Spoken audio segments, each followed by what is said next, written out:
కీర్తికాముడు మగధదేశానికి రాజు. తన ప్రయోజకత్వంతో శత్రువులను తొలగించుకున్నాడు. యుద్ధ భయాలు లేకుండా చేసుకున్నాడు. తన సామ్రాజ్యాన్ని పెంచుకొని సుస్థిరం చేసుకున్నాడు. కుండిన నగరాన్ని రాజధానిగా చేసుకొని ధర్మంగా పరిపాలన చేస్తున్నాడు. అతని రాజ్యంలో ధన, కనక, వస్తు, వాహనాలకు లోపం లేదు. పాడి పంటలకు కరువు లేదు. రాజ్యం లక్ష్మీదేవికి నివాసమే. అతని రాజధాని అయిన కుండిన నగరంలోని కట్టడాలు శిల్ప చమత్కారానికి, నాగరికతకు నెలవులు. నగర నిర్మాణం అద్భుతం. అది చూసిన వారు దేవేంద్రుడి పట్టణం కంటే అంతకంటే ఘనంగా ఉంటుందంటే నమ్మరు. మగధరాజ్యం పేరుకైతే ప్రజారాజ్యం కాదు. కానీ ప్రజలలో తిరుగుబాటులు కానీ, అల్లర్లు కానీ మచ్చుకైనా కనిపించవు. ఎందుచేత అంటే ఆ రాజు తన ప్రజలను కనబిడ్డల్లాగా చూసుకుంటాడు. అన్నానికి, వస్త్రానికి కరువు లేని, ప్రతి ఒక్కరికి చేసేందుకు పని, ఉండేందుకు గూడు ఉండే దేశంలో అర్లెందుకుంటాయి? కూడు గూడు లభిస్తూ ప్రజలు ప్రశాంతంగా ఉంటున్నారు. పరిపాలన స్థిరంగా సాగుతుంది. రాజుకి తగిన వారే మంత్రులు. మంత్రివర్గం ప్రజల సుఖాన్ని లక్ష్యంగా చేసుకుంది. లంచగొండితనం అనేది లేదు. కీర్తికాముడు స్వార్థం లేని ధర్మరాజని ఆ రాజ్య ప్రజలే కాక ఇతర దేశ ప్రభువులు, ప్రజలు కూడా అనుకునేవారు. అతను చాలా సుఖంగా ఉన్నాడని భావించేవారు. కానీ కీర్తికాముడికి విచారం ఉంది. అతనికే కాదు, కుండిన నగరపు కోటలోని అందరికీ ఆ విచారంతోనే మనసుకు శాంతి కరువైంది. ఎవరి ముఖంలోనూ ఆనందం అనేదే లేదు. ఎవరి ముఖం చూడబోయినా వెలవెలబోతూనే ఉంది. పట్టమహిషి మంజులాదేవి కంటికి మంటికి ఏకధారగా కన్నీరు కారుస్తుంటే కీర్తికాముడు సైతం ఆమెను ఓదార్చలేకపోతున్నాడు. అతని గుండెల్లోనూ అల్లకల్లోలమైన సముద్రంలా దుఃఖం ఎగిసిపడుతోంది. మగవాడు కనుక ఆ కన్నీటి కెరటాలను బయటకు రానివ్వకుండా బిగబట్టుకున్నాడు, ఆపుకుంటున్నాడు. రాత్రి గడుస్తుంది. కోటలోని నగర ఒక గంట కొట్టింది. గదిలో మృదువైన శయ్య మీద 12 ఏళ్ల బాల, పోతపోసిన బంగారు బొమ్మల, శిల్పి చెక్కిన సుందర శిల్పంలా స్పృహ లేకుండా పడి ఉంది. ఆ మంచం మీదనే కూర్చుని మంజులాదేవి ఒక చేతిని తన కూతురి ఒంటి మీద వేసి అపరిమితమైన దుఃఖం అనుభవిస్తోంది. ఆ తల్పానికి దగ్గరలో ఒక ఆసనం మీద కీర్తికాముడు చేష్టలుడిగి కూర్చున్నాడు. ప్రధానమంత్రి ధీమంతుడు, కొందరు రాజ్యోద్యోగులు కొంచెం దూరంలో ముఖాలు చిన్నబుచ్చుకొని నిలుచొని ఉన్నారు. గదిలో ఒకవైపు 2 రాజవైద్యులు మందులు నూరుతుంటే దాసి జనాలు వారికి అవసరమైనవి అందిస్తున్నారు. ఒక రాజ్యవైద్యుడు తమలపాకులో చిటికెడు ఔషధం వేసి తీసుకురాగా 2వ వైద్యుడు వెండి గ్లాసుల్లో నీళ్లు తెచ్చాడు. అమ్మా, ఈ మందుకి తిరుగుండదు అన్నాడు. 2 వైద్యులలోనూ ఒకడు రాణిగారిని చూస్తూ, దీనిని మనం అమ్మాయి గారి చేత మింగించగలిగామో, మందు కంఠం దిగడమేమిటి, కళ్ళు తెరిచారే అన్నాడు 2వ వైద్యుడు. మంజులాదేవి ఆ ఔషధాన్ని తాను అందుకొని కుమార్తె నోటిలో వేయబోయింది. కానీ ఆమె నోరు తెరవలేదు. అప్పుడు బిడ్డ నోరు విప్పడానికి రాజు ప్రయత్నించాడు. పళ్ళు గిట్టకరించుకొని ఉన్నాయే తప్ప నోరు పెగలలేదు. అది చూసిన రాజ్యవైద్యులు నిరాశ పడిపోయారు. రాణిగారి కళ్ళల్లోంచి నీళ్లు ఉబికాయి. కీర్తికాముడు నిరాశతో ఆసనంలో కూలబడిపోయాడు. ఇంకేది దారి? ఇప్పుడేం చెయ్యాలి నాథా? వణుకుతున్న గొంతుతో అడిగింది రాణి. రాజు నోటి వెంట మాట రాలేదు. వారం రోజులుగా ఇదే పరిస్థితి.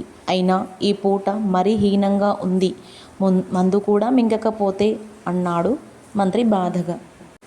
ఏదో ఒకటి వేగంగా ఆలోచించండి. నా బిడ్డ బతికే దారి చూడండి. నా తల్లి కోసం ఎన్ని నోములు నోచానో, ఎన్ని యాత్రలు చేశాం.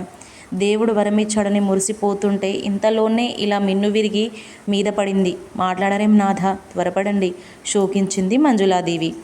రాజు ఒక నిట్టూర్పు వదిలి, ఏం చేయాలో ఏమి తోచడం లేదు అన్నాడు.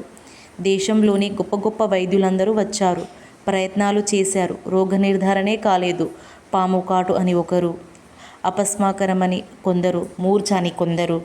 అన్నిటికీ తమ ప్రయత్నాలు తాము చేశారు తల్లి అని మంత్రి అంటుంటే, అయ్యో మంత్రి, అయితే ఇక నా తల్లి నాకు దక్కే యోగం లేదా? నా తల్లి లేని బతుకు నాకు అనవసరం. చెడ్డమాట చెవిన పడకముందే నేను ఆత్మహత్య చేసుకుని ప్రాణాలు వదలడం మంచిది అని రోధించింది రాణి. అందరూ కంగారు పడ్డారా మాటలకి. కొంచెం శాంతం వహించండి దేవి అని వారించబోయాడు మంత్రి. లోకంలో నా బిడ్డని రక్షించగల వైద్యుడే లేనప్పుడు, నా తల్లి వ్యాధి నయం చేయగల ఔషధమే కరువైనప్పుడు ఇక నాకెక్కడ శాంతి? ఇందుకొచ్చిన బతుకు నాది. ఎంత రాజ్య సంపద ఉన్నా, ఎన్ని భోగభాగ్యాలున్నా అన్నీ వృధా. లేక కలిగింది ఒక్క బిడ్డ.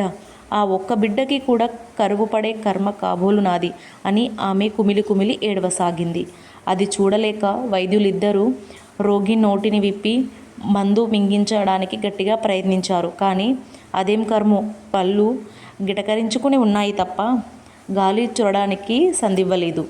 తమ ప్రయత్నాలు వృధా కావడంతో సూది మునపాటి మందు లోపలికి పోతే మాట దక్కేది. కానీ ఏం లాభం? పట్టుకారు పెట్టి లాగినా పళ్ళు సందివ్వడం లేదు. ఎంత మంచి ఔషధం ఉండి ఏం లాభం అన్నారు వైద్యులు. మంజులాదేవి వారి మాటలకు చిరాకు పడుతూ, చాలు, ఇక మీ ప్రగల్భాలు ఆపండి. వారం కిందటి పరిస్థితి ఇది కాదుగా. అప్పుడు మీ ఔషధాలు ఏమయ్యాయి అంది నిష్ఠూరంగా. వైద్యులు నోరు మూసుకున్నారు. బిల్వనగరం మా అన్నగారికి కబురు పంపలేదా ప్రభు? అడిగింది రాణి. కీర్తికాముడు ధీమంతుడి వైపు చూశాడు. 3 దినాల కిందటే చేయించాం దేవి.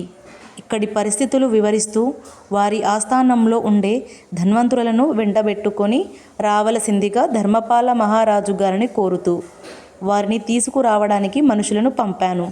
వారు ఈ పాటికి రావాల్సిందే అని చెప్పాడు మంత్రి వినయంగా. కీర్తికాముడికి ఆ మాటలు వినిపించలేదు. కుమార్తె పరిస్థితి అర్థం కాక అతని గుండె చెదిరి ఉంది. అంతలో వాకిట్లో గుర్రాల అలజడి అయ్యింది. ఎవరో వచ్చి ఉన్నారనుకున్నారు ఆ గదిలో వారు. ఒక పరిచారకుడు వచ్చి బిల్వనగరం నుంచి ధర్మపాల మహారాజు గారు పరివారంతో విచ్చేసి కోటలో ప్రవేశించారు అని చెప్పాడు. ఆపద సమయంలో వచ్చిన సోదరుడిని కలుసుకునేందుకు దేవి తహతహలాడింది.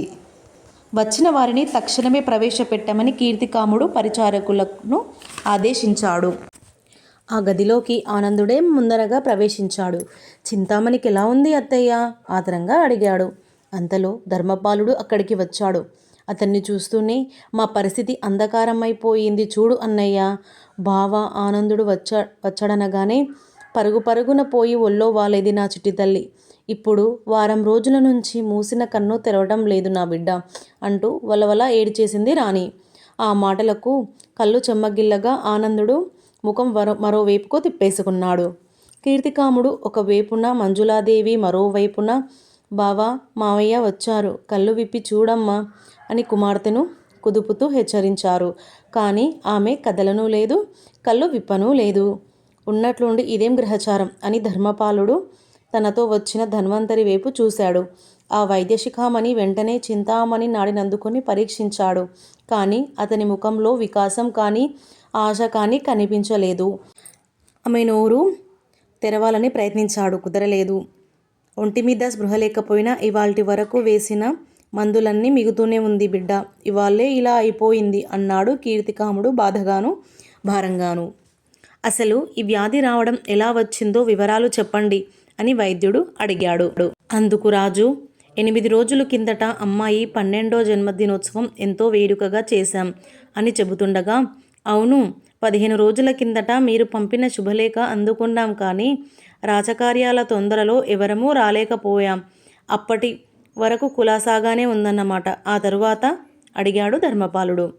ఆ వేళ సాయంకాలం వరకు కూడా కులాసాగానే ఉంది. వేడుకలు, వినోదాలు, విందులు అతి ఘనంగా జరిగాయి. ఆ జన్మదినానికి ప్రత్యేకంగా మనులహారం కొన్నాను 2 లక్షలు పెట్టి. అది ఎంతో బాగుందని మురిసిపోయింది కన్నతల్లి. రోజంతా దానిని వదిలిపెట్టలేదు.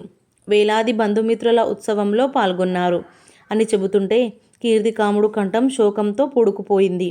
అది గమనించి మంత్రి ధీమంతుడు చెప్పసాగాడు.